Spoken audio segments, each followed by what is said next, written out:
Hello दोस्तों, welcome to my YouTube channel. आज हम एसटी लाइन और एलटी लाइन के बारे में सीखेंगे। और बहुत सारे लोगों का ये कन्फ्यूजन रहता है कि एसटी लाइन एलटी लाइन क्या होती है, इसलिए आज मैं आपको एसटी एलटी लाइन के बारे में बताऊंगा ताकि आपके सारे डाउट क्लियर हो सके। सबसे पहले देखते हैं कि एसटी लाइन और एलटी लाइन की फुल फॉर्म क्या होती है। तो एसटी लाइन की फुल फॉर्म, एच का मतलब होता है हाई और टी का मतलब होता है टेंशन। तो आपका एसटी हो गया हाई टेंशन और एलटी का मतलब हो गया लो टेंशन। तो यहाँ पर आपको एक वर्ड देखने को मिल रहा है, टेंशन। तो ये टेंशन का क्या मतलब होता है, पहले इसको समझ लेते हैं। तो ये जो टेंशन वर्ड है फ्रेंच डिक्शनरी से लिया हुआ है और इसका मतलब होता है वोल्टेज। जैसा कि एसटी लाइन का मतलब हो गया हाई टेंशन लाइन, तो इसको आप बोल सकते हैं हाई वोल्टेज लाइन, और लो टेंशन लाइन को आप बोल सकते हैं लो वोल्टेज लाइन।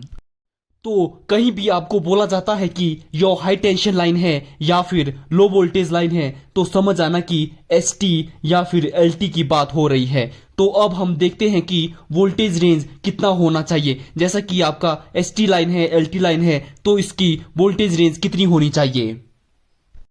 लो टेंशन लाइन जिसकी वोल्टेज 1000 वोल्ट से यानी कि 1 केवी से कम होती है, उसे बोला जाता है लो टेंशन लाइन। जैसा कि इंडिया की बात की जाए तो इंडिया में सप्लाई की जाती है एलटी लाइन 440 वोल्ट या फिर 230 वोल्ट सप्लाई की जाती है। इसका मतलब यह हुआ दोस्तों, अगर 440 वोल्ट है तो 3 फेज का कनेक्शन हो गया, अगर 230 वोल्ट है तो यह सिंगल फेज का कनेक्शन है। तो जैसा कि हमारे घरों में सिंगल फेज कनेक्शन है, तो हमारे घर में 230 वोल्ट की सप्लाई आती है। जिसका 3 फेज का कनेक्शन है उसके घर में 440 वोल्ट आती है।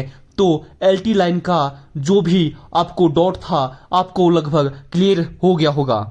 अब बात करते हैं हाई टेंशन लाइन की। हाई टेंशन लाइन किसको बोलते हैं?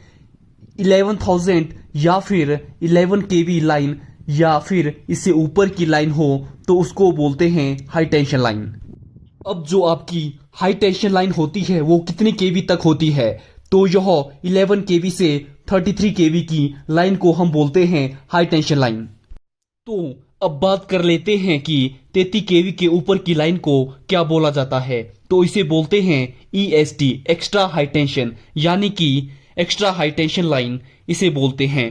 तो 3 टर्म को हमने जान लिया है, एलटी, एचटी और ईएसटी। अब हम जो देखने वाले हैं कि कौन कौन से इंसुलेटर यूज किए जाते हैं एलटी लाइन में और एसटी लाइन में। तो एसटी लाइन में मेनली 2 तरह के इंसुलेटर यूज करते हैं।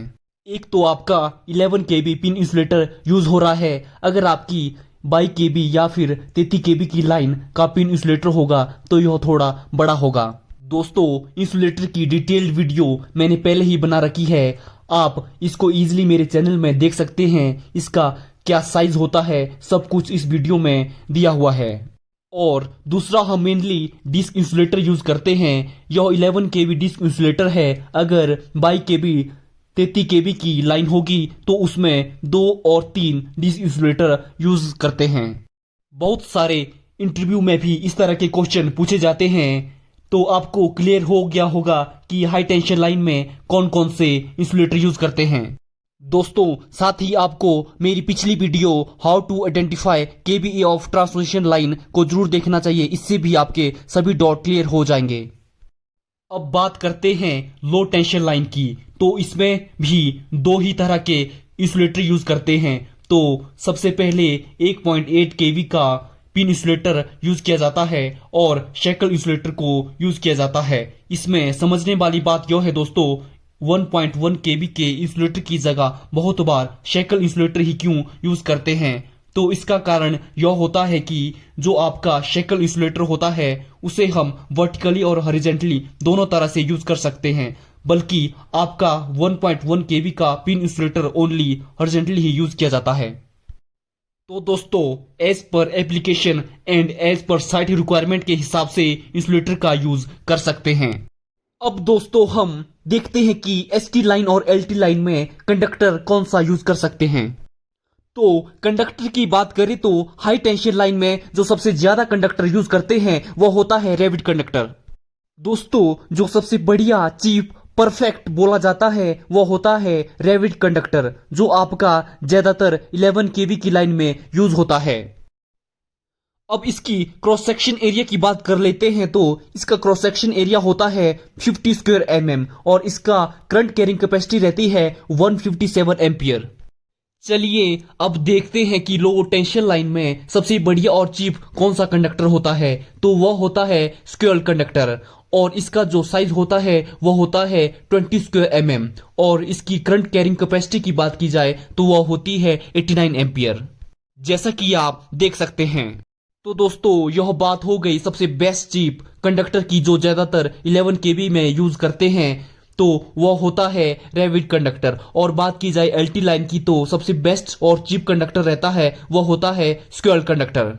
दोस्तों एलटी लाइन में हम विजल कंडक्टर का भी यूज कर सकते हैं, वो डिपेंड करता है एज पर साइट रिक्वायरमेंट।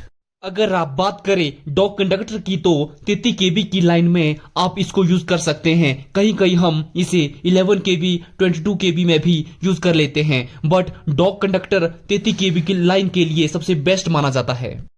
अब हम जो देखने वाले हैं कि नंबर ऑफ कंडक्टर कितने यूज होते हैं एसटी लाइन और एलटी लाइन के लिए। जैसा कि आप देख सकते हैं अगर एसटी लाइन की बात करें तो उसमें हम कितने कंडक्टर यूज करते हैं, तो वो होते हैं 3 conductor, R Y B 3 phase होते हैं। बट अगर हम बात करें एलटी लाइन की तो उसमें हम 4 कंडक्टर यूज करते हैं, 3 फेज के हो गए और एक आपका न्यूट्रल होता है। बट ज्यादातर आपका रूरल एरिया में 3 फेज 4 वायर ही देखने को मिलता है। अब हम देख लेते हैं यह आपका एक पावर सब स्टेशन को देख सकते हैं जो कि 33/11 केवी का है।